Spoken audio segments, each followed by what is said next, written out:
For today's video, let me show you how you can send money from GCash to Metrobank. First, open the GCash app and log in. Tap on Bank Transfer from the main menu. Then choose Local as mode of transactions. Next, choose Metrobank as a destination bank.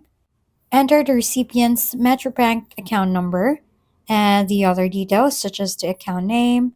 Next, enter the amount you want to transfer and review the transaction details first. Now tap Send Money.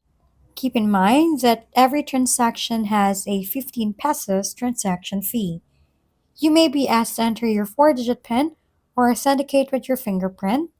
Once the transaction is complete, you'll receive a confirmation message, and that's it. The money is now transferred to the recipient's Metrobank account. If we've been helpful, kindly give us a thumbs up and don't forget to hit the subscribe and bell button for more contents. For any questions and suggestions, comment down below.